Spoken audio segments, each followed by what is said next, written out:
جناب سعیدی صاحب، حجر اسود کے بارے میں بھی کہا جاتا ہے، حکم ہے، فرمان ہے کہ یہ جنت کا پتھر ہے. آپ اس حوالے سے فرمائیے، اس کا تقدس، اس کی عظمت، اس کے احکام. جی بہت شکریہ قبلہ ڈاکٹر صاحب. یقیناً ایسا ہی ہے جیسا کہ قبلہ مفتی صاحب نے خوبصورت انداز میں ایسی اشیاء کی طرف ہماری توجہ دلائی جن کو جنت کے ساتھ ایک نسبت ہے. اور یہ اللہ رب العزت کا کتنا بڑا کرم ہے کہ جنت تو اس نے اہل ایمان کے لیے رکھی ہے قیامت کے بعد، مگر اس کی نشانیاں، اس کی خوشبوئیں، سبحان اللہ، اس کا حسن و جمال، اس کی تاثیرات، وہ اللہ تعالیٰ نے پہلے ہی اہل ایمان کو کچھ دکھا دیا، کچھ چکھا دیا، کچھ عطا فرما دیا. یہ اس کی کرم نوازی ہے. تو حجر اسود بھی جنت سے آیا ہوا پتھر ہے. جی. حضرت آدم علیہ السلام جب زمین پر تشریف فرما ہوئے اور اللہ رب العزت نے میدان عرفات کے اندر ان کی توبہ قبول فرمائی، تو پھر ان کا یہاں زمین میں دل نہیں لگتا تھا. اچھا. کہ کہاں جنت اور کہاں زمین کا ویرانہ. تو انہوں نے اللہ تعالیٰ کی بارگاہ میں التجا کی کہ باری تعالیٰ، وہ جو بیت المعمور کے نظارے ہوتے تھے وہاں پر، تیرا جلوہ اور تیرے انوار و تجلیات، اس کی کچھ جھلک قادر مطلق جو ہے تیرے لیے کوئی بعید تو نہیں. تو اللہ رب العزت نے انہیں یہ حکم عطا فرمایا. تو یہاں بیت اللہ شریف کی تعمیر ہوئی، اور یہ بیت اللہ شریف عین بیت المعمور کے نیچے ہے. بیت المعمور کیا چیز ہے؟ بیت المعمور جو ملائکہ کے لیے بیت اللہ ہے، جیسے یہ انسانوں کے لیے بیت اللہ ہے زمین پر، اسی طرح اللہ تبارک و تعالیٰ کے عرش کے نیچے ملائکہ کے لیے جو اسی طرح کا گھر ہے جہاں وہ طواف کرتے ہیں، وہ بیت المعمور ہے. تو اسی کے نیچے اللہ رب العزت نے یہ حکم عطا فرمایا. تو آدم علیہ السلام نے اس کی تعمیر کی، اور یہ پتھر خصوصی طور پر جنت سے بھیجا گیا اور یہ نصب ہوا، یعنی تسکین قلب حضرت آدم علیہ السلام.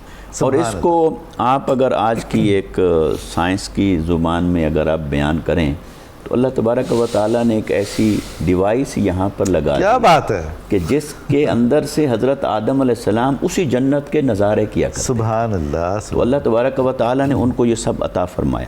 اچھا، پھر یہ ہوا کہ حضرت نوح علیہ السلام کے زمانے مبارک میں طوفان آتا ہے، پھر کعبہ شریف کی دیواریں مٹ جاتی ہیں، اور اس میں پھر ملتا ہے ہمیں کہ یہ جو پتھر تھا یہ ابو قبیس پہاڑ کے اندر بطور امانت کے رکھ دیا گیا.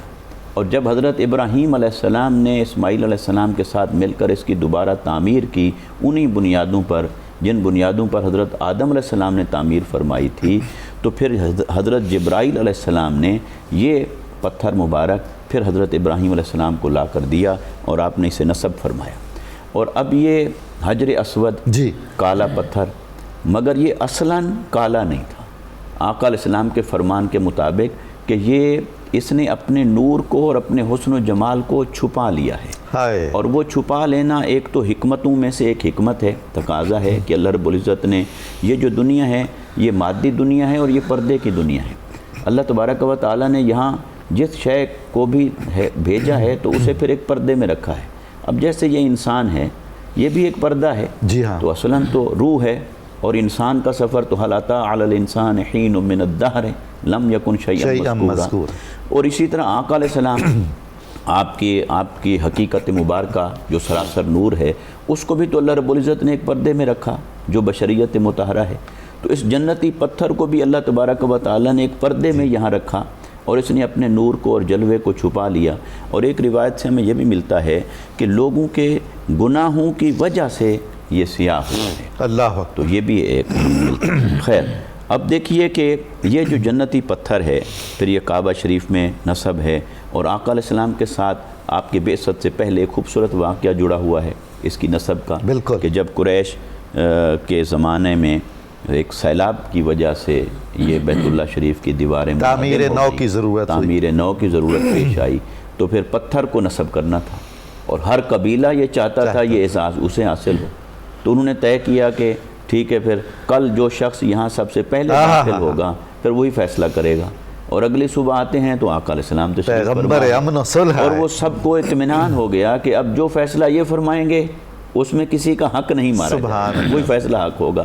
تو آقا علیہ السلام نے چادر مبارک بچھائی اور اپنے ہاتھوں سے حجر اسود کو اٹھا کر اس میں رکھا اور اس چادر کے کونے اور کنارے پکڑا دیے ان سرداروں کو، فرمایا اب اسے پکڑ کے حضور اٹھاؤ۔ اس کو چومنے کا حکم ہے جی۔ اور ہم لوگ اس کو چومنے کے لیے جو دوسروں کو ایذا دے رہے ہوتے ہیں، اس کے بارے میں آپ کیا فرمائیں گے؟ جی یقیناً ایسا نہیں ہونا چاہیے۔ میں اس کی طرف آتا ہوں اور اس کو ایک جملے میں مکمل کر لوں کہ پھر آقا علیہ الصلوۃ والسلام نے پھر اپنے دست مبارک سے اسے اٹھا کر نصب سبحان فرمایا۔ اللہ، سبحان تو یہ ایک اعتبار سے اللہ رب العزت کی مشیت یہی تھی آہا۔ کہ یہ آقا علیہ الصلوۃ والسلام کے ہاتھوں سے یہ ہو، اور آپ نے ان کا جو انتشار متوقع تھا اس یعنی کو بھی حل ایک فرما بار حضرت ابراہیم علیہ الصلوۃ والسلام نے نصب فرمایا جی۔ اور ایک بار آقا علیہ پھر الصلوۃ آقا علیہ السلام نے بھی نصب سبحان فرمایا۔ اللہ۔ اچھا اب اس کا حکم یہ ہے کہ جب ہم عمرہ کے لیے جاتے ہیں اور طواف جی۔ کرتے ہیں، تو حج ہو یا عمرہ ہو، تو طواف میں استلام کرنا یہ سنت ہے۔ اور اچھا۔ استلام کی اصل تو یہ ہے کہ اسے چوما جائے، بوسہ دیا جائے۔ جی۔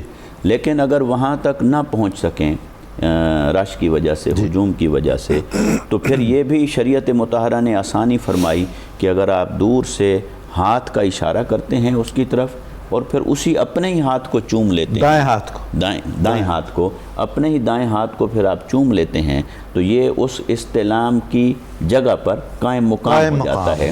اور یہ جو استلام ہے یہ طواف کے اندر سنت کے درجے پر ہے۔ جی۔ تو لہٰذا اب حضرت عمر بن خطاب رضی اللہ تعالیٰ عنہ کا استلام بہت معروف ہے۔ آپ جب اس کے سامنے کھڑے ہوئے تو استلام سے پہلے رک گئے، فرمایا کہ اے پتھر، میں جانتا ہوں کہ تو ایک پتھر ہے اور تو از خود نہ نفع دے سکتا ہے نہ نقصان، سبحان اللہ، مگر پھر بھی عمر بن خطاب تجھے چوم رہا ہے صرف اس لیے کہ میں نے مصطفیٰ کریم صلی اللہ علیہ وسلم کے لبوں کو لگتے ہوئے کیا بات دیکھا ہے، کیا تو میں ان کی اس ادا کو اپنا رہا ہوں اور اس پر عمل کر رہا ہوں۔ تو حجر اسود ایک جنتی پتھر ہے، بڑی سعادت کی بات ہے، چومنا سنت بھی ہے، ثواب بھی ہے، لیکن اس ثواب کو حاصل کرنے کے لیے اگر آپ لوگوں کی گردنیں پھلانگ کے جا رہے ہیں، کئیوں کو تکلیف دے رہے ہیں، اور مرد اور خواتین آپس میں اختلاط کا یہ عالم ہے، تو ایسی چیز کسی طور پر بھی شریعت میں اس کی اجازت نہیں ہے۔ لہٰذا موقع ملے تو ضرور چومیں، اور موقع نہیں ملتا تو یہ نہیں ہے کہ ایک ثواب کو حاصل کرنے کے لیے شریعت کی منع کی ہوئی چیز کو کئی گناہ اکٹھے کر لیں، کئی گناہ اپنے کندھوں پر نہ بوجھ لادا۔ بہت خوب۔